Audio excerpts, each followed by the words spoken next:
तो daily base पे जो हम अपना सेशन करते हैं उसका संडे को हम रखते हैं मॉक। तो आज हमारा मॉक रहेगा जो हमने पूरे वीक में करा होता है। संडे को आपको जो मार्क होता है वो संडे को मॉक होता है और मंडे टू सैटरडे आपकी क्लासेस होती हैं जो हम डिस्कस करेंगे। तो चलते हैं आज के इसके फर्स्ट क्वेश्चन को हम डिस्कस करते हैं। Something which can not be understood.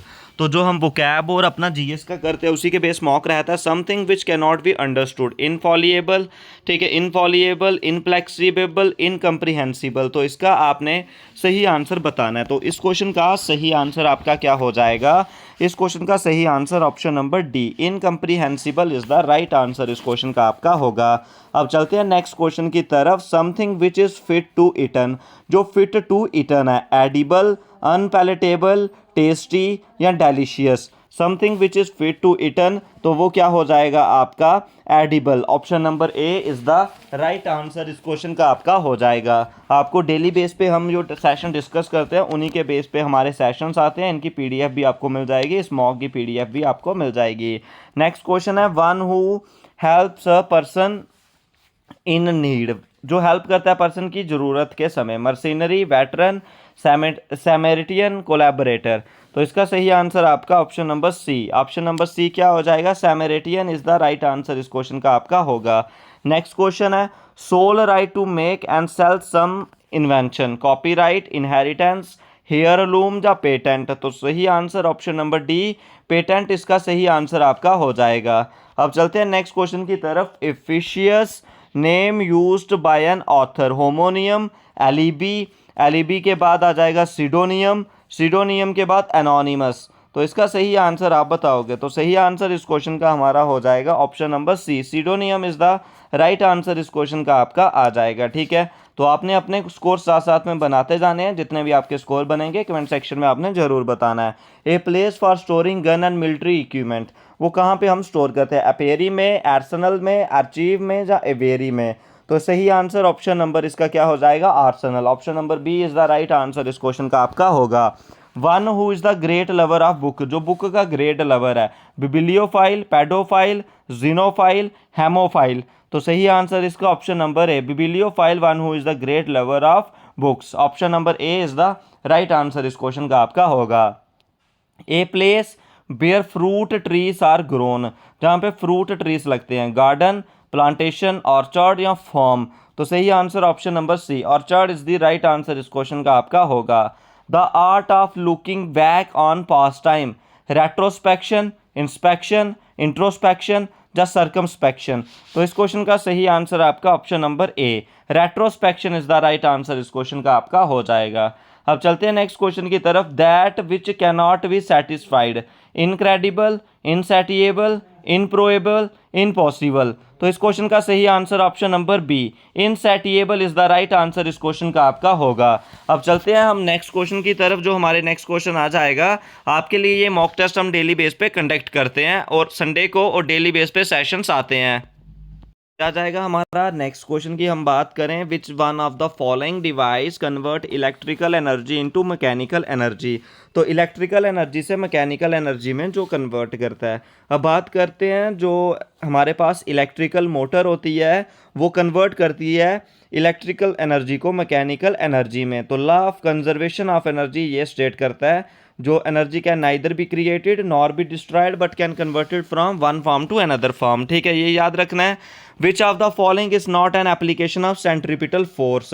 तो सेंट्रीपिटल फोर्स क्या होती है? जो किसी बॉडी को सेंटर की तरफ फोर्स लगाती है। किसी बॉडी को सेंटर की तरफ फोर्स लगानी है यानी कि वो सेंट्रीपिटल फोर्स हो जाएगी, जहाँ पे motion of planet centripetal force की तरफ, उसके बाद न्यूट्रॉन सेंटर की तरफ, साइकिलिस्ट पैडल मार रहा है सेंटर की तरफ, लेकिन क्रीम सेपरेटर इसमें सेंट्रीफ्यूगल फोर्स लगेगा। ठीक है, इसका हो जाएगा dash is the process by which water vapour in the air is changed into liquid water. जो वाटर वेपर लिक्विड वाटर में चेंज हो जाते हैं, प्रेसिपिटेशन, इवेपोरेशन, डिकेंटेशन या कंडेंसेशन। तो इसका सही आंसर क्या हो जाएगा? कंडेंसेशन। कंडेंसेशन वो प्रोसेस हो जाता है जिसमें जो लिक्विड होते हैं, जो सॉलिड होते हैं, सॉलिड जो वेपर से कन्वर्ट होते जाते हैं कंडेंस होके। सिलिकॉन इज इस which type of material, silicon कौन से टाइप का मटेरियल है, सेमीकंडक्टर, इंसुलेटर, कंडक्टर या नन इसका हो जाएगा। तो हमारे पास सिलिकॉन क्या हो जाता है, एक सेमीकंडक्टर। ऑप्शन नंबर ए इस क्वेश्चन का बिल्कुल सही और करेक्ट आंसर आपका आएगा। नेक्स्ट की हम बात करें डेंसिटी, तो डेंसिटी क्या हो जाती है, डेंसिटी का फार्मूला होता है मास बाय वॉल्यूम, यानी कि मास की डिवीजन में वॉल्यूम होता है। ऑप्शन नंबर बी इसका राइट आंसर आपका होगा। आपने जितने भी क्वेश्चन आज हमारे होंगे उनको आपने करना है अच्छे से, और अच्छे से अपने स्कोर जो इसमें बनाते जाने हैं। The ultrasonic sound are the sound which है फ्रीक्वेंसी, अल्ट्रासोनिक साउंड की जो फ्रीक्वेंसी होती है वो कितनी होती है, ये फ्रीक्वेंसी हायर देन 20 किलोहर्ट्ज होती है। तो हायर देन 20 किलोहर्ट्ज इसका ऑप्शन नंबर ए हो जाएगा। इनमें से कौन सी स्केलर क्वांटिटी नहीं है, मास, स्पीड, वेलोसिटी या टाइम। तो देखिए मास भी स्केलर है, स्पीड भी स्केलर है, टाइम भी स्केलर है, लेकिन जो हमारे पास वेलोसिटी है वो वेक्टर क्वांटिटी हो जाती है, यानी कि उसकी डायरेक्शन और मैग्नीट्यूड दोनों हो जाते हैं। Next question, which of the following properties of water can be used to explain the spherical shape of rain droplet। जो spherical shape होती है रेन ड्रॉपलेट की वो किसकी वजह से होती है, surface tension, critical phenomenon, viscosity या तो प्रेशर।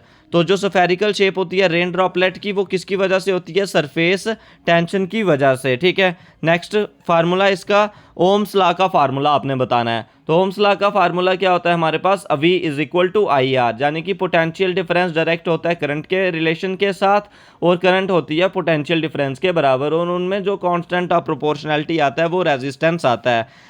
उसके बाद मैग्नेटिक फील्ड का यूनिट आपने बताना है। तो एसआई यूनिट हमारा मैग्नेटिक फील्ड का क्या हो जाता है, Tesla. Tesla is the SI unit of magnetic field आपका हो जाएगा। ठीक है, नेक्स्ट बात करें प्रेशर। तो प्रेशर क्या होता है हमारा, प्रेशर का क्या फार्मूला हो जाएगा, प्रेशर कैसे कैलकुलेट करते हैं हम, pressure is equal to force बटे में area, force divided by area. तो ऑप्शन नंबर सी इसका बिल्कुल सही और करेक्ट ऑप्शन आपका हो जाएगा, ये आपने याद रखना है। ठीक है, नेक्स्ट हम बात करते हैं इनमें से कौन सा जो कनकेव मिरर का यूज़ नहीं है।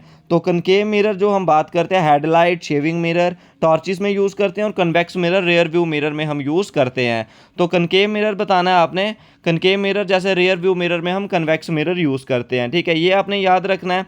उसके बाद नेक्स्ट हम आ जाते हैं अपने क्वेश्चन की तरफ, the rate of change of momentum. तो rate of change of momentum क्या होता है, यानी कि मोमेंटम होता है m into V, mass into velocity बटे में टाइम अगर हो जाएगा तो वो किसके बराबर बन जाता है हमारा, यानी कि मास इंटू एक्सेलरेशन बन जाएगा, वेलोसिटी बाय टाइम, तो वो हो जाता है m इंटू ए, यानी कि force. Force is equal to mass into acceleration. Option number C is the right answer इस क्वेश्चन का आपका हो जाएगा। नेक्स्ट क्वेश्चन की बात करें, what does the galvanometer measure. Galvanometer क्या मेजर करता है, wind pressure, water pressure, electric heat या इलेक्ट्रिक करंट। तो इसका सही आंसर क्या हो जाएगा, गैल्वेनोमीटर जो इंस्ट्रूमेंट है वो मेजर करता है electric current. Option number D is the right answer. कौन सा डिवाइस है जो कन्वर्ट करता है AC into DC, transformer, rectifier, coil या डायनेमो। तो इसका सही आंसर आपने बताना है। तो इस क्वेश्चन का सही आंसर आपका क्या हो जाएगा, रेक्टिफायर जो डिवाइस है वो कन्वर्ट करता है एसी इंटू डीसी। ठीक है, एसी इंटू डीसी हो जाएगा। हाईएस्ट फ्रीक्वेंसी बतानी है किसकी है, gamma ray, X ray, UV या इंफ्रा। तो इन सब में जो गामा रे है उसकी सबसे ज़्यादा हाईएस्ट फ्रीक्वेंसी होती है। ठीक है, ऑप्शन नंबर ए इसका करेक्ट और राइट आंसर आपका हो जाएगा। Next question, energy possessed by an object by its position or configuration. Position की वजह से बॉडी में कौन सी एनर्जी आती है, पोटेंशियल, काइनेटिक, इलेक्ट्रिकल या न्यूक्लियर। तो इसमें क्या हो जाता है, बॉडी की पोजीशन या कन्फिग्रेशन की वजह से उसमें पोटेंशियल एनर्जी आती है पोजीशन की वजह से। इनमें से बताना है कौन सी नॉन कॉन्टैक्ट फोर्स है, इलेक्ट्रोस्टैटिक, मैग्नेटिक, ग्रेविटेशनल या सारी। तो इधर आपका सही आंसर क्या हो जाएगा, नॉन कॉन्टैक्ट में इलेक्ट्रोस्टैटिक, मैग्नेटिक, ग्रेविटेशनल सारी आ जाती हैं, और कॉन्टैक्ट में फ्रिक्शनल, मैकेनिकल आपकी कॉन्टैक्ट फोर्स है। In AC the direction and magnitude of the current varies randomly, periodically, exponentially या डू नॉट वेरी। तो ये पीरियोडिकली वेरी करता है, तो ये इसका सही आंसर हो जाएगा। अब हम आगे बढ़ते हैं अपने इसी मॉक टेस्ट में। तो जितने भी हमारे क्वेश्चन हुए आपने इनके स्कोर बनाते जाने और अपने स्कोर लास्ट में बताते जाने। चलते हैं अब आगे बढ़ते हैं। तो नेक्स्ट हम बात करते हैं द ए पर्सन और thing that has the same name as another. तो अनदर का नेम आपने बताना है, सिडोनियम, नेम सेक, रिलेटिव या तो सक्सेसर। तो इसका सही आंसर आपका क्या हो जाएगा? Option number B, namesake. ठीक है, इसका सही आंसर इस क्वेश्चन का हो जाएगा। Able to adopt to many different functions or activities, expert, versatile, surrogate या डेप्यूटी। तो सही आंसर इसका option number B, versatile is the सही answer. One who treats skin disease, जो स्किन डिजीज को ट्रीट करते हैं, रेडियोलॉजिस्ट, रेडियोलॉजिस्ट आ जाएगा। उसके बाद जियोलॉजिस्ट, कार्डियोलॉजिस्ट या डर्मेटोलॉजिस्ट। तो इसका सही आंसर आपने बताना है, one who treats skin disease. तो स्किन डिजीज हो जाएगा dermatologist, option number D is the right answer हो जाएगा। The original inhabitant of a country, original inhabitant बताने आपने कंट्री के, इमाइग्रेंट, एबोरगेनस, रेजिडेंट्स या स्लेव्स। तो सही आंसर इसका option number B, aborigines is the सही answer. A person who sells and arrange cut flower, nutritionist, agriculturist, florist या बोटानिस्ट। तो इसका सही answer option number C, florist is the correct answer. One who draws और produces map, जो map और क्या करता है, ड्रा करता है मैप या उनको बनाता है, कार्टोग्राफर, फोटोग्राफर, डिजाइनर या ड्राफ्टमैन। सही answer option number A, cartographer is the बिल्कुल करेक्ट आंसर आपका आएगा। A game in which no one wins, वो गेम जिसमें कोई भी ना जीते, कॉन्केस्ट, ड्रा, ट्रम्प या फीट। सही आंसर इसका option number B, draw is the right answer.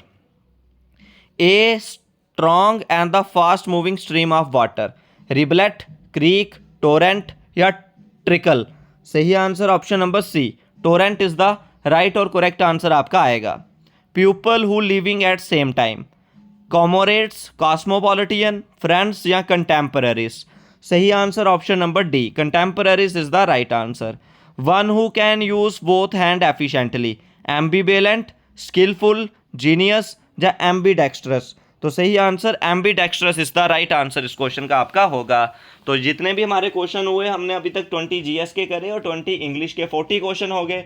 Her question आपने 2 मार्क्स का चलना है, 80 मार्क्स आपके हो गए। अब चलते हैं आगे बढ़ते हैं, हम अपने इसी सेशन में थोड़े से क्वेश्चन और डिस्कस करते हैं। Magnetic field inside a solenoid, magnetic field solenoid के अंदर increased from one end to another, uniform या वेरी करती है अलग अलग पॉइंट पे। अब बात करते हैं जो सोलेनाइड होती है, ठीक है, मैग्नेटिक फील्ड होती है सोलेनाइड के अंदर, वो यूनिफॉर्म ही रहती है, पूरे सिस्टम में वो यूनिफॉर्म ही रहती है, पूरे सिस्टम में वो यूनिफॉर्म ही रहेगी। ऑप्शन नंबर बी इसका सही आंसर हो जाएगा। नेक्स्ट क्वेश्चन की बात करें, fountain pen work on the principle of, जो फाउंटेन पेन होते हैं वो किस प्रिंसिपल पे वर्क करेंगे, सरफेस टेंशन, कैपिलैरिटी, आर्किमिडीज या फ्रिक्शनल फोर्स। जो फाउंटेन पेन है, फाउंटेन पेन जो वर्क करते हैं हमारे कैपिलैरिटी पे, ठीक है, किस पे वर्क करते हैं, कैपिलैरिटी पे वर्क करते हैं। ऑप्शन नंबर बी इसका सही आंसर हो जाएगा। तो एसआई यूनिट आपका मैग्नेटिक फ्लक्स का बताना है, weber, weber SI unit of magnetic flux हो जाएगा वेबर, ml2, t-2 और a-1 इज द सही आंसर आपका हो जाएगा। नेक्स्ट आपने करना है, a 250 watt electric bulb is use for 10 hour every day. आपने बताना है कितनी इलेक्ट्रिसिटी जो कंज्यूम होगी। तो हमें पता है इधर पावर का फार्मूला लगेगा, पावर का फार्मूला हमारे पास होता है वर्क बाय टाइम। तो वर्क हुआ 250 वाट, टाइम लगा 10 घंटे, तो टाइम इसमें 10 घंटे लग रहे हैं। लेकिन इस टाइम में जो भी 10 घंटे हमारे लग रहे हैं, उस टाइम को हमने पहले कन्वर्ट करना पड़ेगा, ठीक है। जाने की जो हमारे पास पावर दी है 250 वाट दी है, इसको किलो वाट में करेंगे तो कितना हो जाएगा, 0.25 किलो वाट हो जाएगा। और किलोवाट को हमने आर से मल्टीप्लाई करने पे हमारे पास एनर्जी बनेगी किलोवाट आर। तो किलोवाट आर जब वो एनर्जी बन जाएगी तो 2.5 किलोमीटर और option number D is the right answer इस क्वेश्चन का आपका होगा, ठीक है। इन क्वेश्चनों को आप साथ साथ में करते रहें, अपना स्कोर जरूर बताएं और अंतिम में वीडियो को जरूर शेयर करें। आपके लिए इंपॉर्टेंट मॉक टेस्ट है ये, डेली संडे को हम इसको डिस्कस करते हैं।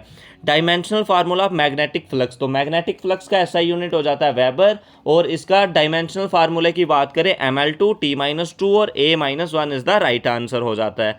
Newton second law introduce the concept of, जो न्यूटन सेकंड लॉ उसने क्या बात करी है, जो न्यूटन सेकंड लॉ वो क्या बात करता है, फोर्स किसके डायरेक्टली प्रोपोर्शनल होती है, मास के, और किसके डायरेक्टली प्रोपोर्शनल होती है, एक्सेलरेशन के। जाने की फोर्स होती है हमारे पास product of mass and acceleration हमारे पास होती है न्यूटन सेकंड लॉ। तो force is the right answer इस क्वेश्चन का हो जाएगा। उसके बाद ट्रांसफार्मर के लिए आपने बतानी है कौन सी चीज़ जहाँ पे इनकोरेक्ट लिखी गई है। अब जहाँ पे बात करें हम, जो ट्रांसफार्मर उसमें म्यूचुअल इंडक्शन होता है, रिक्वायर्ड पोटेंशियल चाहिए होता है, और इसमें नंबर ऑफ टर्न्स पे परफॉर्मेंस वेस्ट करती है। लेकिन जो एनर्जी प्रोड्यूस या लॉस्ट होती है ये जहाँ पे रॉन्ग हो जाएगा।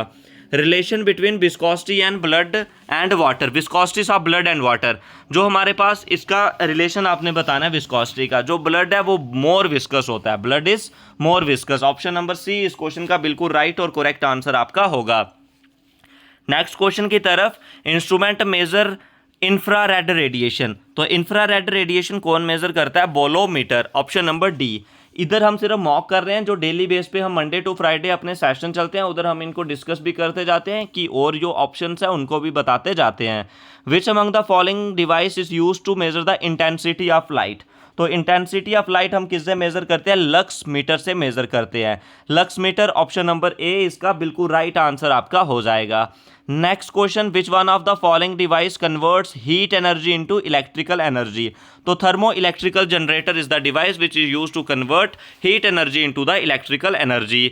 Next question, jet plane work on the principle of, jet plane किस पे वर्क करता है, इसका प्रिंसिपल क्या है? ये आंसर आप कमेंट सेक्शन में करके बताओगे। ये था आज का मॉक, अंतिम में आप अपने स्कोर जरूर बताएं। हमने आज करे इसमें 50 क्वेश्चंस, पर क्वेश्चन आपका 2 मार्क्स का, 100 मार्क्स का आपका मॉक रहा। आपने इसमें बताना है कितने स्कोर आपके सही हुए। तो आज के इस वीडियो में बस इतना ही। आपको इसका कंप्लीट पीडीएफ डेली बेस पे सुबह 8 बजे इंग्लिश, शाम को 8 बजे जीएस का सेशन आपको अवेलेबल होता है। तो आज के इस वीडियो में बस इतना ही। वीडियो को शेयर करें, लाइक करें और चैनल को सब्सक्राइब करें।